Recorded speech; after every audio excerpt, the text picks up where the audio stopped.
নমস্কাৰ প্ৰিয় বন্ধু বান্ধৱীসকল, দেওবাৰে জেঠ মাহৰ পূৰ্ণিমা।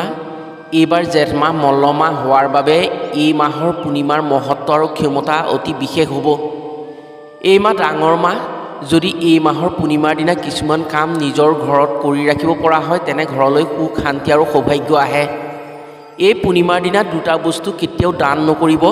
পূৰ্ণিমাৰ তিথিত স্নান দান কৰা অত্যন্ত শুভ যদিও জেঠ মাহ মল্লমাহ হোৱাৰ বাবেই এই দুটা বস্তু কেতিয়াও দান নকৰিব। জেঠ মাহৰ পূৰ্ণিমাৰ দিনা আপোনাৰ ঘৰখনৰ বাবে অমংগল হোৱাৰ সম্ভাৱনাই বেছি আহিব। প্ৰতি পূৰ্ণিমাত বিষ্ণু পূজা কৰি তুলসীৰ তলত পূজা কৰা হয়। পূৰ্ণিমাত তুলসী পূজা কৰিলে মহাপুণ্য হোৱাৰ লগতে সৌভাগ্য আহে। কিন্তু এই বছৰৰ জেঠ মাহৰ পূৰ্ণিমা দেওবাৰে পৰিছে। দেওবাৰে তুলসী পূজন কৰাত বাধা আছে। সেয়েহে তুলসীৰ তলত তুলসী স্পৰ্শ কৰাৰ পৰা দূৰত থাকিব জেঠ মাহৰ পূৰ্ণিমাৰ দিনা। যদি তুলসী গছ স্পৰ্শ নোহোৱাকৈ পূজা প্ৰাৰ্থনা কৰিব পাৰে, তেনে সেয়া অশুভ মনা নহয়। জেঠ মাহৰ পূৰ্ণিমাত যদি এগৰাকী গৃহিণী বা এগৰাকী পত্নীয়ে নিজৰ স্বামীৰ বাবে কিছুমান সৰু সৰু কাম কৰি ৰাখিব পাৰে, স্বামীৰ আয়ুস দীঘলীয়া হোৱাৰ লগতে স্বামীৰ সৌভাগ্য মুকলি হয়। যিগৰাকী মহিলাই নিজৰ স্বামীৰ বাবে সাবিত্ৰী ব্ৰত জেঠ মাহৰ পূৰ্ণিমাৰ দিনা ৰাখিব পাৰে, তেওঁৰ স্বামী বিপদবিঘিনি ৰোগ ব্যাধিৰ পৰা মুক্ত হ'ব পাৰে। যদি কোনো মহিলাই নিজৰ স্বামীৰ মন জয় কৰি স্বামীক সদায় নিজৰ পক্ষত ৰাখি স্বামীৰ সৌভাগ্য মুকলি কৰিব বিচাৰে, গুণ যশস্যা বৃদ্ধি হোৱাটো বিচাৰে, এটা কাম নিশ্চয় কৰক। জেঠ মাহৰ পূৰ্ণিমাত এই কাম কৰিব পাৰিলে ভগৱান বিষ্ণু, ধৰ্মৰাজ, যম, দেৱাদিদেৱ মহাদেৱৰ কৃপাত স্বামীৰ আয়ুস বৃদ্ধিৰ লগতে স্বামীৰ সৌভাগ্য মুকলি হয়। জেঠ মাহটো হৈছে ডাঙৰ মাহ। এই মাহৰ পূৰ্ণিমাত কৰা কিছুমান কামৰ বাবে ঘৰলৈ সুখ শান্তি আৰু সৌভাগ্য আহে। এই পূৰ্ণিমাত সাবিত্ৰী ব্ৰত ৰখা হয়। এই পূৰ্ণিমাত যদি এগৰাকী মহিলাই এগছি বন্তি জ্বলাই নদীৰ ঘাটত বা পুখুৰীৰ পাৰত নাইবা কোনো পানীৰ উৎসৰ কাষত এটা সৰু কাম কৰে, তেওঁ স্বামীৰ পৰা অত্যন্ত সুখী হ'ব পাৰে। স্বামীয়ে তেওঁৰ প্ৰতি ভালপোৱা বাঢ়িব আৰু সদায় সেই স্বামীয়ে তেওঁৰ মতে চলি তেওঁৰ আশা পূৰণ কৰিবলৈ চেষ্টা কৰিব। পত্নীৰ বাবে তেওঁৰ বিশ্বাস আৰু ভালপোৱা ইমানেই বাঢ়িব, শাস্ত্ৰ অনুসৰি সাবিত্ৰী সত্যবানৰ দৰে তেওঁলোকৰ যুগ্ম জীৱনত সুখী হ'ব পাৰিব। জেঠ মাহৰ পূৰ্ণিমাতেই মহাসতী সাবিত্ৰীয়ে নিজৰ স্বামীৰ বাবে ব্ৰত ৰাখি স্বামীক দীৰ্ঘায়ু কৰি স্বামীৰ পৰা যুগ্ম জীৱনত পৰম সুখী হ'ব পাৰিছিল। আজিৰ ভিডিঅ'ত আমি আপোনাক জনাম জেঠ মাহৰ পূৰ্ণিমাত এগৰাকী গৃহিণী বা এগৰাকী পত্নীয়ে নিজৰ স্বামীৰ বাবে কোনসমূহ কাম কৰিলে স্বামীৰ আয়ুস দীঘলীয়া হোৱাৰ লগতে স্বামী ভাগ্যৱান হৈ পত্নীৰ প্ৰতি বেছি আকৰ্ষিত হৈ যুগ্ম জীৱনত সুখী হ'ব পাৰে। এই পূৰ্ণিমাত কৰা কি কি কামৰ বাবে শত্ৰু নাইকিয়া হৈ মহাদেৱ আৰু ভগৱান বিষ্ণুৰ কৃপাত ৰোগ ব্যাধিৰ পৰা মুক্ত হ'ব পাৰি। মল মাহৰ পূৰ্ণিমাত কি কি কাম কেতিয়াও কৰিব নালাগে বা কি কি বস্তু দান কৰিব নালাগে। আপুনি যদি আপোনাৰ স্বামীৰ উন্নতি কামনা কৰি সদায় স্বামীৰ পৰা আপোনাৰ মৰম ভালপোৱা বিচাৰে, তেনে আজিৰ ভিডিঅ'টো আপোনাৰ বাবে অতি লাগতিয়াল ভিডিঅ'। গতিকে আজিৰ ভিডিঅ'টো যিসকল ব্যক্তিয়ে সম্পূৰ্ণকৈ চাব, তেওঁলোকে জেঠ মাহৰ পূৰ্ণিমাৰ দিনা নিজৰ ঘৰতে কোনসমূহ কাম কৰিব পাৰিলে ঘৰখনৰ উন্নতিৰ লগতে বিপদ বিঘিনিৰ পৰা মুক্ত হ'ব পাৰিব, কথাসমূহ জানি নিশ্চয় উপকৃত হোৱাৰ সুযোগ পাব। প্ৰিয় বন্ধু বান্ধৱীসকল, কথাসমূহ কোৱাৰ আগতেই আপোনাক এটি সৰু অনুৰোধ জনাওঁ।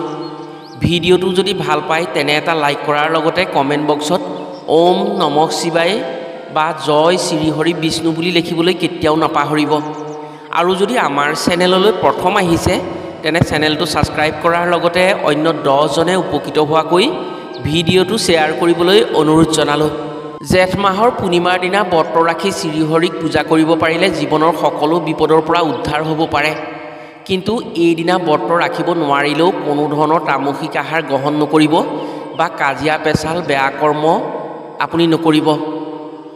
যদি কোনো ধৰণৰ কাজিয়া পেচাল বেয়া কৰ্ম কৰি তামসিক আহাৰ গ্ৰহণ কৰি ভগৱানক পূজা প্ৰাৰ্থনা কৰে, তেনে আপোনাৰ বাবে অতি অশুভ হ'ব।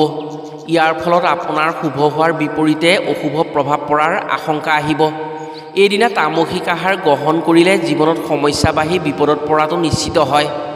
জেঠ মাহৰ পূৰ্ণিমাৰ দিনা যদি কোনো লোকে দিনৰ ভাগত ভগৱান বিষ্ণু আৰু মাতা লক্ষ্মীৰ নামত ব্ৰত ৰাখি পূজা কৰি সন্ধিয়া তামৰ পাত্ৰত পাত্ৰ ভৰ্তি পানী লৈ তাত অকণমান গাখীৰ, 3টা তুলসী পাত আৰু অকণমান ৰূপ ধাতু বা কোনো ধাতু দি সেই পানী সন্ধিয়া চন্দ্ৰলৈ চাই চন্দ্ৰদেৱক জলৰ্ঘ্য প্ৰদান কৰিব পাৰে, তেনে সেই ব্যক্তিৰ ক্ষেত্ৰত মানসিক প্ৰশান্তি আহে আৰু সেই ব্যক্তিৰ মন মগজু সুস্থ থাকে।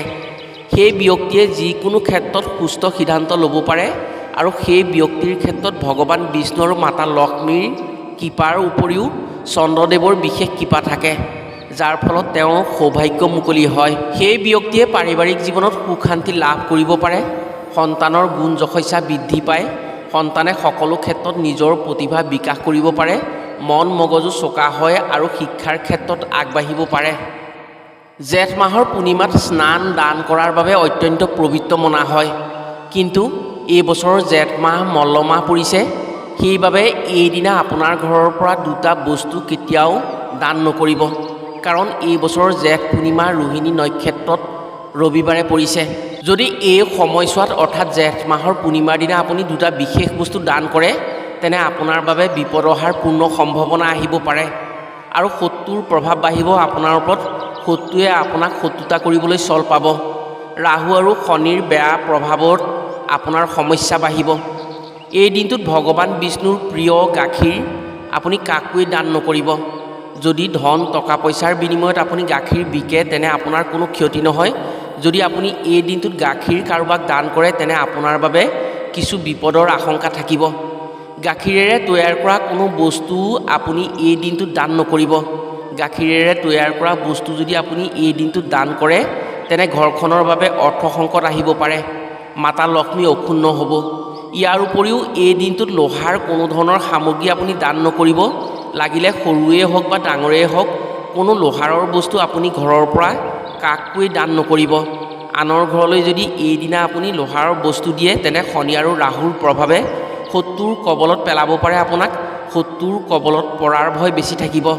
জেঠ মাহৰ পূৰ্ণিমাত স্নান আৰু দানৰ পবিত্ৰতা থাকিলেও এইদিনা এই দুটা বস্তু ভুলতো আপুনি দান নকৰিব। আপোনাৰ বিপদ আপুনি নিজে মাতি অনা হ'ব।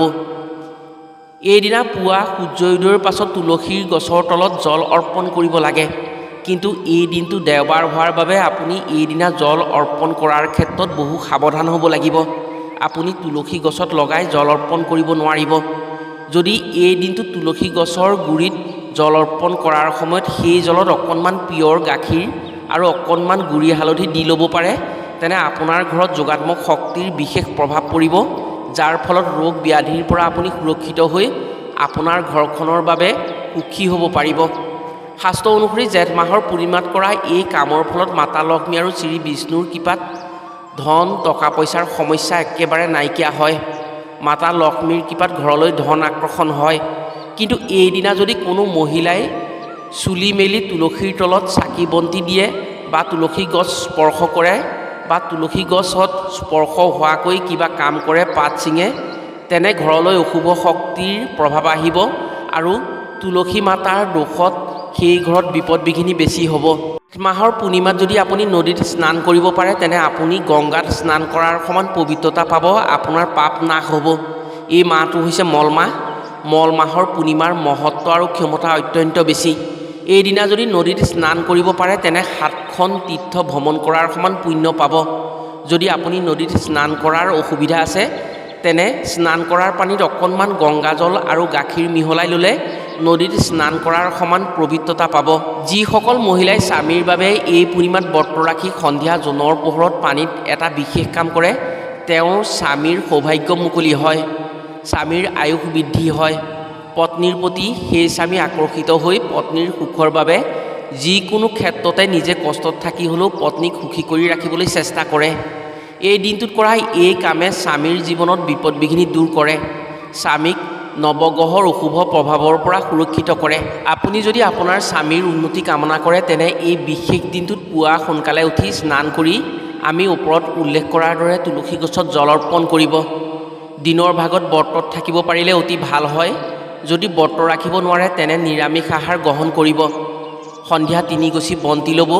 প্ৰথম বন্তি গছি তুলসীৰ তলত জ্বলাব আৰু এপাহ গোলাপ ফুল তুলসী গছৰ তলত দিব। আপোনাক 3 গছ বন্তিৰ লগত 3 পাহ ফুল লাগিব। এপাহ বগা ফুল ল'ব, এপাহ হালধীয়া ফুল আৰু এপাহ গোলাপ ফুল ল'ব। গোলাপ ফুল হৈছে মাতা লক্ষ্মীৰ অতি প্ৰিয়। আপুনি যেতিয়া তুলসীৰ তলত প্ৰথম বন্তি গছি দিব তেতিয়া গোলাপ ফুল আপুনি তাত দিব তুলসীৰ তলত দি আপুনি নিজৰ স্বামীৰ চেহেৰাটো মনলৈ আনি মাতা লক্ষ্মীক মনৰ ভিতৰতে ক'ব, হে জগত জননী ধন ঐশ্বৰ্যৰ গৰাকী মাতা লক্ষ্মী, স্বামীয়েই মোৰ সকলো, মই যেন মোৰ স্বামীৰ পৰা সমস্ত পৃথিৱীৰ সুখ আশা পূৰণ কৰিব পাৰোঁ। তোমাৰ কৃপাৰ জৰিয়তে মই সেই আশা কামনা কৰিছোঁ। মোৰ স্বামীৰ জীৱনত যাতে কোনোদিন ধনৰ অভাৱ নহয়, তোমাৰ কৃপাত যাতে স্বামী সদায় সৌভাগ্যৱান হয়। এনেকৈ আপুনি ক'ব লাগিব। আপুনি এনেকৈ যদি কৰিব পাৰে স্বামী ভাগ্যৱান হ'ব। দ্বিতীয় বন্তিগছি আপুনি লক্ষ্মীনাৰায়ণৰ চৰণত জ্বলাই এপাহ হালধীয়া ফুল লক্ষ্মীনাৰায়ণৰ চৰণত অৰ্পণ কৰি আপোনাৰ মনৰ কথা জনাব। তৃতীয় বন্তিগছি আপুনি নদী বা কোনো পানীৰ উৎসৰ কাষত জ্বলাই এপাহ বগা ফুল দিব লাগিব সেই বন্তিগছিত, আৰু সেই বন্তিগছি আপুনি এটা পাত্ৰত দি পানীত উটাই দিব লাগিব। যদি আপোনাৰ ঘৰৰ কাষত কোনো বহল পানীৰ উৎস নাই, তেনে এটি ডাঙৰ পাত্ৰ ল'ব, সেই পাত্ৰত আপুনি পানী দিব, সেই পাত্ৰৰ পানীতেই আপুনি বন্তিগছি উটাব পাৰে। জেঠ মাহৰ পূৰ্ণিমাৰ দিনা কৰা এই কামৰ ফলত স্বামীৰ ভাগ্যলৈ সৌভাগ্য আহে। যেতিয়া বগা ফুলপাহ দি বন্তিগছি উটাই দিব, তেতিয়া আপুনি ভগৱান শিৱক স্মৰণ কৰি জনাব, হে মহাদেৱ, যিদৰে বন্তিগছি জ্বলি উঠিছে ঠিক সেইদৰেই যাতে স্বামীৰ জীৱনলৈ পোহৰ আহে, তেওঁৰ সৌভাগ্যত থকা সকলো বাধা বিঘিনি আঁতৰি যায়, মোৰ স্বামী যাতে সৌভাগ্যশালী হয়। জেঠ মাহৰ পূৰ্ণিমাৰ দিনা যিগৰাকী মহিলাই এই কাম কৰে তেওঁৰ স্বামী সদায় ভাগ্যশালী হয় আৰু সেই পত্নীয়ে সদায় স্বামীৰ পৰা সুখী হৈ থাকিব পাৰে। ইয়াৰ উপৰিও জেঠ মাহটো মল্লমাহ হোৱাৰ বাবে এই মাহৰ পূৰ্ণিমাত যদি আহঁত গছৰ তলত সন্ধিয়াৰ সময়ত পানীৰ লগত ক'লা তিল মিশ্ৰণ কৰি সেই আহঁত গছৰ গুৰিত দি শুদ্ধ মনেৰে নৱগ্ৰহৰ নামত বন্তি প্ৰজ্বলন কৰিব পাৰে, তেনে সেই ব্যক্তিৰ জীৱনত নৱগ্ৰহৰ পৰম কৃপা পৰিব আৰু নৱগ্ৰহৰ পৰম কৃপাত সেই ব্যক্তিৰ শত্ৰু একেবাৰে নাইকিয়া হ'ব। সেই ব্যক্তিক শত্ৰুৱে একো অপকাৰ কৰিব নোৱাৰে। যি ব্যক্তিৰ শত্ৰু বেছি সেই ব্যক্তিয়ে যদি এই কাম কৰিব পাৰে, তেনে সেই ব্যক্তিৰ শত্ৰু একেবাৰে নাইকিয়া হৈ পৰিব। কোনো শত্ৰুৰ পৰা যদি আপোনাৰ ভয় আছে বা শত্ৰুৱে যদি আপোনাক বেছিকৈ অন্যায় কৰিছে বা হিংসা কৰে, আপুনি জেঠ মাহৰ পূৰ্ণিমাৰ দিনা এই কাম কৰক। আপোনাৰ শত্ৰুৰ প্ৰভাৱ দূৰ হৈ আপুনি শত্ৰুমুক্ত হ'ব পাৰিব। প্ৰিয় বন্ধু বান্ধৱীসকল, জেঠ মাহৰ পূৰ্ণিমাৰ দিনা যদি আপুনি এইসমূহ কাম কৰিব পাৰে আপোনাৰ সমস্যা অনুসৰি, তেনে আপুনি যিকোনো সমস্যাৰ পৰাই পৰিত্ৰাণ পাব পাৰিব। আশা কৰিছোঁ কামসমূহ শুদ্ধভাৱে কৰি নিশ্চিতভাৱে উপকৃত হ'ব পাৰিব। আজিলৈ ভিডিঅ'টো ইমানতে সামৰিছোঁ। পুনৰ অন্য এটি ভিডিঅ'ৰ জৰিয়তে লগ পোৱাৰ আশাৰে আজিলৈ আহোঁ। সকলো ভালে থাকক, সুস্থ থাকক। ধন্যবাদ।